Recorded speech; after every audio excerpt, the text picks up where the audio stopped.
Elder Scrolls Oblivion is a game that will always have a special place in my heart. This is the game that started my love for the franchise, and it will always be an oldie but a goodie in my book. Now, even though the game is far from perfect, it does meet the criteria as a classic, only because this would be what would set up the franchise for years to come. Now, the story for this game starts way back in 2002, as it was developed by Bethesda's game studio, and it was co-published by 2K Games. Who would have thought? Elder Scrolls Oblivion was released on March 26, 2006, and we would see it become very successful. And that's part of the reason why I want to talk about this game today. Many people will remember this game because of the popular memes that spawned from playing this game, or people remember the game for its enjoyable gameplay and fun RPG playstyle. And since this game is almost 10 years old, we have heard rumors of a possible remake being in the works back in 2022. I want to talk about this game and if we're going to end up getting a remake of this game. So let's take a walk and let's talk about Elder Scrolls 4, or Elder Scrolls Oblivion. I also just want to quickly say that my voice might sound a little weird in this video. I just had some work done inside my mouth and it's still healing, so it might sound a little off for this video, but let's get into the development.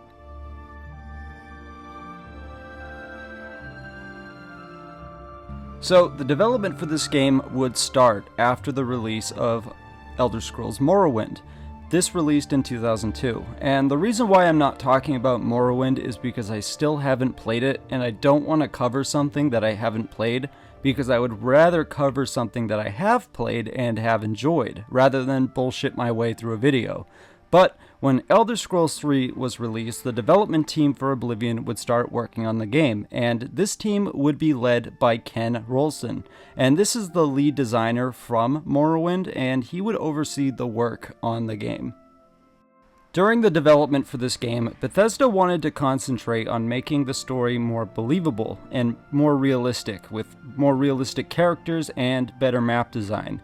They also wanted to make the questlines more meaningful in comparison to other Bethesda games.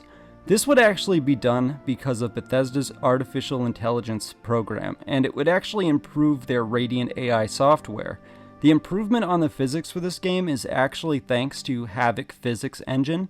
The graphics for this game takes advantage of the new lighting and shading from the High Dynamic Range Rendering, or HDR, which is a computer software that helps recover the details that might be lost due to limited in contrast ratios or the giant map design. Bethesda would create and implement new creator tools to help design the terrain for the map. This helped create a more realistic map and would make designing the map much faster and more efficient. This would actually be used in later Bethesda titles because these tools would eventually go on to help Bethesda create Fallout 3's detailed map. While creating the landscape and architecture, the team wanted to work with real-life photographs that were taken during vacations, nature books, textured images. All of this would be instrumental for the building design and the mountainous region design. The tools I mentioned before are what made this process so much faster. That and the erosion algorithms made the map more detailed in comparison to the smooth terrain of Morrowind. Speaking of algorithms, see what I did there? If you enjoyed this video, go out and check my other videos because that's how the algorithm works for YouTube. And if you enjoyed this video, maybe it'll recommend it to other people who enjoy this kind of content. You can also increase those odds by liking this video and subscribing to the channel. But yeah, let's get back to the video. The team would actually increase the view distance in Oblivion. It's much better than the view distance in Morrowind, and it makes it better to see distant buildings. This would be used in Fallout 3, so you could see distant landmarks in the Washington, D.C. area. And according to a Microsoft press release, the exact size of this world is 16 square miles. They would add dungeons and caves and wilderness quests, and this would be so they could fill the empty space. The content in these dungeons would be increased from Morrowind's dungeons, and would have more creatures, more quest-related NPCs, and more puzzles. However, the population shown in Oblivion contradicts the population and world that was described in previous in-game literature, where the world was described as being overpopulated with thousands of people. The development team would make the decision to limit the population in a way that would play well rather than match the lore, because having too many NPCs on screen at once slowed down the game. The NPCs would also be designed to play around the choices you make, rather than being completely scripted. Whether these characters you meet stay alive completely depends on the environment in the game. The NPCs are also programmed to have their own morality meters, so if an NPC is starving in the game, the character might resort to stealing from others in order to eat and stay alive, which is pretty cool and pretty advanced in terms of where technology was for 2002 to 2006. This is probably something that we would see from characters in RPGs now, and it's because of the previous tools that I mentioned that would make these complex characters come to life. And speaking of making characters come to life, we also see some celebrity voice characters in this game. I've kind of just accepted it at this point that there will always be 1 to 3 famous celebrities in each Bethesda game you play, which is probably what eats up so much of their budget and makes their new games come out like shit, but that's a debate for a different video. These characters are Terrence Stamp, who voiced General Zod in the Superman series, and the famous Sir Patrick Stewart from, you know exactly where he's from, unless you've been living under a rock for the last 40 years.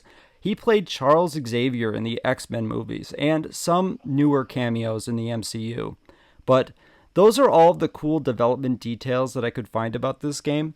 I'm sure there's a lot more out there, so if you know a detail that I missed, make sure you mention it down below so other people can learn about it too. Elder Scrolls Oblivion's development started in 2002, but it would not be released until 2006, which gives this game a good amount of time for development and production. We'll talk more about the release and fan reception later, but let's dive into the plot of the story, just so we can learn about what this game is all about. So, Elder Scrolls Oblivion takes place 6 years after Morrowind's timeline, but it's not a direct sequel to any of the previous games. I'm not sure how that works. Maybe it's in like an entirely different universe, but the story begins with the player being imprisoned in a cell for an unknown crime. The Emperor, Uriel Septim, comes in, and he is accompanied by his Imperial bodyguards, known as the Blades. They arrive in the prison fleeing from assassins who have murdered the Emperor's 3 sons, and they're now targeting him. The Emperor and the Blades reveal that the player's jail cell contains a secret entrance that is part of the city's sewers that functions as an escape route. Pardoned by the Emperor, the player will follow the group into the sewers, where they come under attack by assassins. The Blades' captain is cut down during the fighting, and knowing that he's going to die at the hands of these assassins, Uriel Septim entrusts the player with the Amulet of Kings, which is worn by all of the emperors of Tamriel. And the orders are for the player to take it to a man named Joffrey, the Grand Master of the Blades at Wayne Priory. Immediately afterwards, one of the assassins kills the Emperor, and the player escapes the sewers and heads out into the open world of Cyrodiil, which serves as the main map of the game. Now, because of a lack of an heir for Uriel Septim, this is broken in Old Covenant, which is the barrier to Oblivion, a dangerous realm that is in another dimension. Multiple gates to Oblivion open, and an invasion of Tamriel begins by magical creatures known as the Daedra, killing and destroying anything in their path. Joffrey tells the player that the only way to close the gates permanently is to find someone of the royal bloodline to retake the throne and relight the dragon fires with the Amulet of Kings in the Imperial City. However, there is an illegitimate son named Martin who is a priest in the city of Kvatch. Upon arriving at Kvatch, the player finds that the Daedra have destroyed the city and very few survivors remain. This is also where you learn of a massive Oblivion gate that is obstructing the main city's entrance, and the player must venture through the gate into the Deadlands, which is one of the planes of Oblivion, in order to close it from the inside and allow access to the city. After closing the gate, the player enters Kvatch and takes it back from the Daedra with the assistance of the surviving guardsmen. Martin has survived in an old church, and the player persuades him to come to Wayne Priory. The player is now recognized as the hero of Kvatch and returns to Wayne Priory with Martin, finding out that it has come under attack by assassins and that the Amulet of Kings has been stolen. The player escorts Joffrey and Martin to Cloud Ruler Temple, which is the stronghold for the Blades. There, Martin is recognized as the Emperor and is given command of the Blades. The player is optionally entered into the ranks and sets off in search of the amulet. After gathering information, the player will learn that the group responsible for Uriel Septim's assassination and the theft of the amulet are the Mythic Dawn, which is a cult dedicated to worshipping the Mithrune's Dagon, the Daedric Prince of Destruction. The cult believes that Dagon is the true creature of the world and wish for him to cleanse it of all of its sin.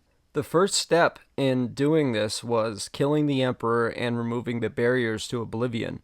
The player will then attempt to infiltrate a secret meeting taking place in the cult's hideout in hopes of retrieving the amulet. When the player does this, the cult's leader, Mankar Cameron, escapes through a portal, taking the amulet with him. The player will then take the book that had opened the portal to Martin, who deduces a way to reopen the portal. The player seeks out 3 key artifacts necessary to recreate the portal: a Daedric artifact, the blood of the divines in this case, and the armor of the first Septim Emperor serves as a substitute, and the Great Welkind Stone. With all 3 retrieved, Martin reveals that a final ingredient is needed: a great sigil stone from inside a great gate, similar to the one that devastated Kavak. Martin and Joffrey decide to allow the city of Bruma to be attacked by the Daedra, so that the great gate will be opened, and once it is, the player will then obtain the stone and close the gate, also saving Bruma. With finally having this last ingredient, they will now create a portal at Cloud Ruler Temple, and the player will be sent through to Mankar Cameron's created realm of paradise. After bypassing the Daedra, Mythic Dawn members, and obstacles, the player confronts Cameron and kills him. The player returns the Amulet of Kings to Martin, and they subsequently travel to the Imperial City with the Blades to relight the Dragonfires and end the Daedric invasion. When they arrive there, they find that the city is under attack by Daedra and an enormous avatar of Mithrune's Dagon himself, or Dagon himself. The player and Martin fight their way to the Temple of the One. There, Martin laments that they are powerless against Dagon's avatar, and explains that they can only defeat him one way. He bids farewell to the player and shatters the Amulet of Kings, merging himself with the spirit of Akatosh, the dragon god of time, thus becoming Akatosh's avatar. After a battle, Akatosh casts Dagon back into Oblivion and lets out a mighty roar before turning to stone. Martin, whose soul was consumed by the amulet, enters the afterlife to join his forebears. In telepathic monologue to the player, he sheds an optimistic light, explaining that while the Amulet of Kings is destroyed, the throne again lies empty, and the gates of Oblivion are now shut forever, and the future of Tamriel now lies in the player's hands. The Emperor's High Chancellor sincerely thanks the player for their service during the crisis and proclaims them as the 7th champion of Cyrodiil. So that's basically how the story for Oblivion goes, and since we finally talked about that, let's get into the release and some of the critical reception to the game after its launch, because this game is loved by so many people. It's everybody's favorite Elder Scrolls game, maybe next to some thinking that Skyrim is the best, but let's get into the release of Elder Scrolls Oblivion. So, Elder Scrolls was announced in 2004 and was officially shown off to the public on May 18th, 2005, during an Electronics Arts Expo, and the version shown at this E3 was substantially finished, minus a few polishing details that the last few months of development would add. The game would release in March of 2006, and many people were impressed by its public viewing in 2005, and it had a highly anticipated release date with many fans excited for its open-world RPG elements. This game would be marketed as the first next-gen game, with the game releasing on Xbox 360 and PC. People were treating this game like it was the second coming of Christ. The demo built up extreme hype for this game. Now, 2K Games, these people created Borderlands and basically milked the franchise to death, wanted to see the game release in November of 2005, so it could coincide with the release of the Xbox 360. But because of delays in development, the game was pushed back to 2006.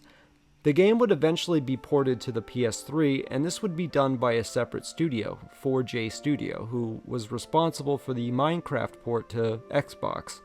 This would release March of 2007 in America and April 2007 in Europe.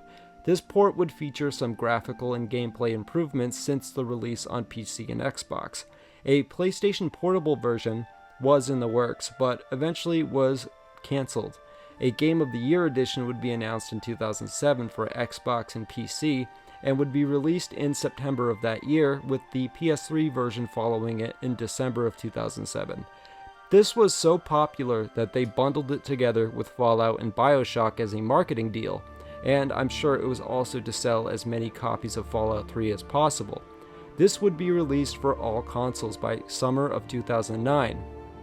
In May of 2006, the ESRB, or the Entertainment Software Ratings Board, had a chance to review the rating for the game, and they changed it from T for teen to an M rating because of a mod that could be acquired for the game, where you could walk around as a female character topless. So the game had to be reconsidered and reviewed for a rating, which I think is absolutely hilarious, and shout out to all of you modding degenerates who wanted to see a pair of boobs in Oblivion. But even though Bethesda did not agree with this rating change, they would notify all retailers that were distributing the game and told them to ask for ID when purchasing the game. This would cause a lot of controversy because it shows how the entire ESRB were a bunch of bumbling idiots who punished game developers for content that was not authorized by the publisher. This would be a hot button issue around this time, especially with the hot coffee incident in GTA San Andreas going all the way up to Congress, on whether or not video games are a form of freedom of speech or whether it can be censored by the government. This is something that people normally wouldn't bat an eye to in 2024, but then again, it was a product of its time. Elder Scrolls Oblivion was released and obviously was a commercial and financial success for Bethesda. The game, after its release, sold roughly 1.7 million copies. By January of 2007, it would sell 3 million copies, with it being capped at 3.5 million by November of 2011. So this game was a big deal. A research firm would do a deep dive, and they have found that the game has sold 9.5 million copies worldwide, which, doesn't beat the Fallout sales, but definitely comes very close. Many fans praise the NPCs, the quests, the world building, and the RPG elements, and how it blends all of it together in its own unique fashion. This game's success is probably the only reason why Fallout was able to work the way that it did, because without all of the tools created by the developers, Fallout wouldn't have been able to work, at all. The game was awarded Game of the Year and won multiple awards for all of the hard work and attention to detail from the developers. Patrick Stewart won an award for playing Uriel Septim, which is well deserved because even though his time in the game is very short, it was very memorable, and that basically covers the release of the game. Now we're going to get into the rumors about the remake, and should you play in 2024, followed by my final thoughts on the game. But yeah, let's get into it. So I mentioned this quickly before, but now I'm going to go over it in a little bit more detail, because I believe this game deserves a remake. Considering Skyrim has gotten 11 ports with no such love being shown for this game, and I believe it would be praised if done correctly. Let's get into the rumors, at least. So, the rumors for a remake have been floating around since 2020, and at that point it was all a rumor until a financial document from ZeniMax was leaked, and it had a fairly set release date for 2022 among other unannounced titles. And it has been very long since that document leaked, and there has been no updates or statements regarding to whether or not a remake is in development. Recently, however, a group of modders who go by the name of TES Renewal Team have been working on a remake of Oblivion, and they've been using Skyrim's engine to create the project.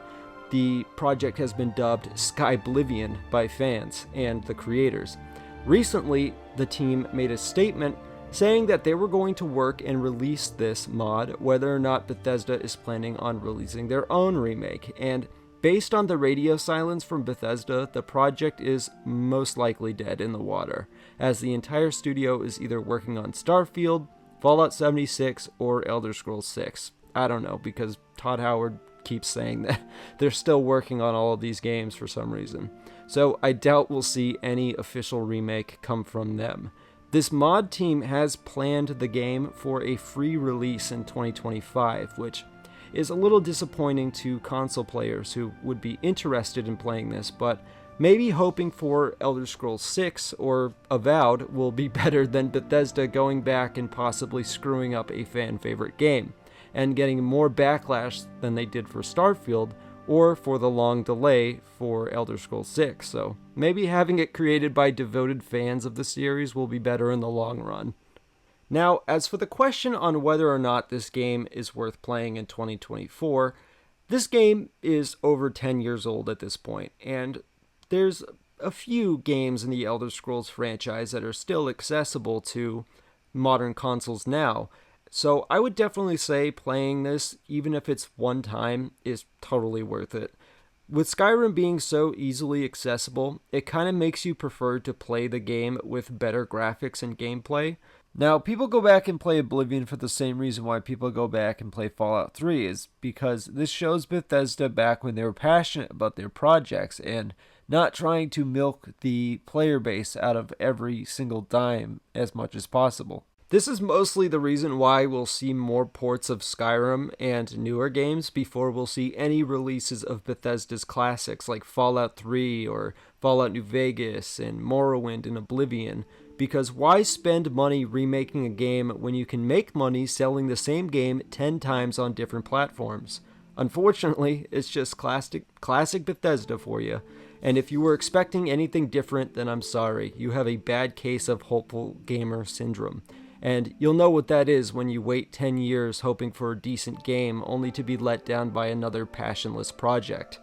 So at the end, it really boils down to, will we see a remake or anything new to the Elder Scrolls franchise? And my answer to that is we'll see it in 15 years when we finally get Elder Scrolls 6, because unfortunately, no matter how much Todd Howard teases us with the prospect of a return to the good old days, they'll sadly never come. And they'll still continue to be bailed out by Microsoft while they suck away at what is left of the love for the Elder Scrolls franchise. Now, it's been pretty much forever since we've seen a new Elder Scrolls game, and that's because, in comparison to the Fallout franchise has gotten a little more love over the years.